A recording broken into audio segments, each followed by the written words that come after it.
ഒരു അപകടത്തിൽ നിന്ന് രക്ഷപ്പെട്ട് കയറിയ ഒരു മനുഷ്യനായിരുന്നു പൗലോസ്. ആ സമയത്ത് ഭയങ്കരമായ തണുപ്പ് കാരണം വിറകെല്ലാം കൂട്ടി തീ കാഞ്ഞുകൊണ്ടിരുന്നപ്പോൾ അതിനകത്തുനിന്ന് ഒരണലി അവൻ്റെ കയ്യിൽ ചുറ്റുകയാണ്. കടിച്ചു നോക്കിയപ്പോൾ ബർബരന്മാർ പറഞ്ഞൊരു വാക്കുണ്ട്, ഇവൻ ഏതോ കൊലപാതകൻ, ഇവ ഏതോ പാപം ചെയ്തിട്ട് വന്നവൻ, അതുകൊണ്ട് നീതി ദൈവത ഇവനെ വെറുതെ വിടത്തില്ല. ജീവിതത്തിനകത്ത് എല്ലാവരും പറഞ്ഞു, കപ്പലിൽ നിന്ന് രക്ഷിതമേ തകർന്നു, അവിടെ നിന്ന് രക്ഷപ്പെട്ട് കയറി വന്നിട്ട് പോലും അവൻ്റെ ജീവിതം മരണത്തിന് മുമ്പിൽ അടിവറയ്ക്കാൻ പോകുകയാണ്. അവൻ്റെ ജീവിതം അവൻ്റെ മരണത്തിന് മുമ്പിൽ ഇപ്പോൾ ചത്തു വീഴും. ബർബരന്മാർ പറഞ്ഞൊരു വാക്കുണ്ട്, ഇവൻ ഇപ്പോൾ ചത്തു വീഴും, ഇവൻ്റെ ശരീരം വീർത്തു കയറും. എല്ലാവരും നോക്കിക്കൊണ്ടിരിക്കുക, ഇവൻ്റെ ശരീരം ഇപ്പോൾ മരണത്തിന് വേണ്ടി, ഇവൻ മരിക്കുന്നത് വേണ്ടി ജനം നോക്കി നിൽക്കുക. ഇവനെ ഒന്ന് സഹായിക്കുവാനോ ഒന്ന് ആശ്വാസ വാക്കുകൾ പറയാനോ ആരും അവൻ്റെ മുമ്പിലില്ല. പൗലോസേ, നിന്നെ നോക്കി ശാപവാക്ക് പറഞ്ഞു, നിന്നെ നോക്കി പറഞ്ഞൊരു വാക്കുണ്ട്, നീതി ദേവത നിന്നെ വെറുതെ വിട്ടില്ല, നീ ഒരു കൊലപാതകൻ, നിൻ്റെ ജീവിതം കൊലപാതകത്തിനും പാപം ചെയ്തവനെന്ന് ബർബരന്മാർ പറഞ്ഞപ്പോൾ ഒരു കാര്യം മനസ്സിലാക്കണം, നിൻ്റെ മേലിരിക്കുന്ന അഭിഷേകം എന്തെന്ന് നീ തിരിച്ചറിയണം. നിൻ്റെ ജീവിതത്തിലിരിക്കുന്ന നിൻ്റെ കൂടെയുള്ളവൻ ആരെന്ന് ഇന്ന് പകൽ നീ തിരിച്ചറിയണം.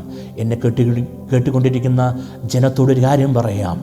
പൗലോസിന് മേൽ കയ്യിരിക്കുന്ന അണലിയെ അവൻ ഏത് തീക്കകത്തുനിന്ന് കയറി വന്നേ ആ തീക്കകത്ത് കുട്ടഞ്ഞു കളഞ്ഞപ്പോൾ ബർബരന്മാർ പറഞ്ഞൊരു വാക്കുണ്ട്, ഇവൻ സാധാരണക്കാരനല്ല, ഇവൻ സാധാരണക്കാരനല്ല, ഇവൻ ഒരു ദൈവം തന്നെ.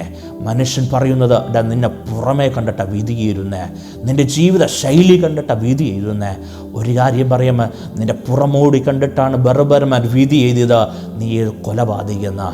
ആ ജന്തുവിനെ നോക്കിയിട്ട്, അണലിയെ നോക്കിയിട്ട് ബർബരന്മാർ പറഞ്ഞൊരു വാക്കുണ്ട്, അത് നീതി ദേവതയാണെങ്കിൽ നിനക്ക് വെറും അത് ജന്തുവായിട്ട് അത് തീക്കകത്ത് കുടഞ്ഞു കളഞ്ഞപ്പോൾ ഇന്ന് പകൽ ഒരു കാര്യം മനസ്സിലാക്കണം. നിന്നെ മേൽ ചുറ്റിയിരിക്കുന്ന അണലിയായാലും, നിന്റെ മേലിരിക്കുന്ന ചുറ്റിയിരിക്കുന്ന പൈശാചിക മണ്ഡലമായാലും, നിന്റെ മേലിരിക്കുന്ന അഭിഷേകം തിരിച്ചറിയുമ്പോൾ അത് മറ്റുള്ളവർക്ക് നീതി ദേവതയായാലും മറ്റുള്ളവർക്ക് ദേവതയായാലും ഒരു കാര്യം മനസ്സിലാക്കണം, അത് നിനക്ക് മുമ്പിൽ വേറൊരു ജന്തു മാത്രം, അത് നിൻ്റെ മുമ്പിൽ അത് വേറൊരു ജന്തു മാത്രം. ഇന്ന് പകൽ എന്നെ കേട്ടുകൊണ്ട് ജനത്തോട് ഒരു കാര്യം പറയാം, ദൈവത്തിന് മുമ്പിൽ നീ സമർപ്പിക്കുമെങ്കിൽ ദൈവത്തിന് മുമ്പിൽ ദൈവത്തോട് പറയാം, കർത്താവേ, എൻ്റെ അഭിഷേകത്തെ ഇന്ന് പകൽ ഞാൻ തിരിച്ചറിയാൻ പോകുകയാണ്, എൻ്റെ ജീവിത ശൈലികളെ ഇന്ന് തിരിച്ചറിയാൻ പോയാ, മറ്റുള്ള പറയുന്ന വാക്കുകളെ ഞാൻ സ്റ്റോപ്പ് ചെയ്യുന്നു, മനുഷ്യൻ്റെ വാക്കുകളെ ഞാൻ സ്റ്റോപ്പ് ചെയ്യുന്നു. എൻ്റെ മേലിരിക്കുന്ന അഭിഷേകം തിരിച്ചറിഞ്ഞ മറ്റുള്ള മുമ്പിൽ ദൈവം ആരെന്ന് തെളിയിക്കുന്ന രീതിയിലേക്ക് ദൈവാത്മാവ് എന്നെ പുറത്തു കൊണ്ടുവരണം. ദൈവത്തോട് പറയണം, കാരണം അപ്പാ, എന്നെ സ്നേഹിച്ചത് എന്നെ തകർക്കുവാൻ വേണ്ടിയല്ല, ദൈവമാരെന്ന് തെളിയിക്കുവാൻ വേണ്ടി, അത് നിന്നിലൂടെ ദൈവമാരെന്ന് തെളിയിക്കുവാൻ വേണ്ടി ദൈവം നിന്നെ പുറത്തു കൊണ്ടുവരുന്നു. ദൈവത്തിന് മുമ്പിൽ സമർപ്പിക്കുക, അപ്പാ, എന്നെ ദൈവം യൂസ് ചെയ്യണം. ദൈവത്തോട് പറയാം, അപ്പാ, എന്നോട് ദൈവം ഒന്ന്, ദൈവത്തോട് എന്നോട് കരുണ കാണിക്കണം. മറ്റുള്ള മുമ്പിൽ പറയുന്നൊരു വാക്കുണ്ട്, നിന്നെ കൊണ്ട് നീ കൊലപാതക, നിന്നെ അണലിച്ചിട്ട് നീ മരിച്ചു വീഴുമ്പോൾ നിൻ്റെ ജീവനോട് പുറത്തു കൊണ്ടുവന്ന ദൈവത്തിൻ്റെ കരമുണ്ട്. അതാണ് ദൈവം നിന്നെ കരങ്ങൾ പിടിച്ചിട്ടുണ്ട്. ആ ദൈവത്തിൻ്റെ കരങ്ങൾ ഒന്ന് പിടിക്കാം, ദൈവത്തോട് പ്രാർത്ഥിക്കാം, ദൈവസന്നിധിയിൽ ഒന്ന് സമർപ്പിക്കാം. ദൈവം നമ്മെ ഓരോരുത്തരും അനുഗ്രഹിക്കുമാറാകട്ടെ. God bless you. മാറാനാഥ.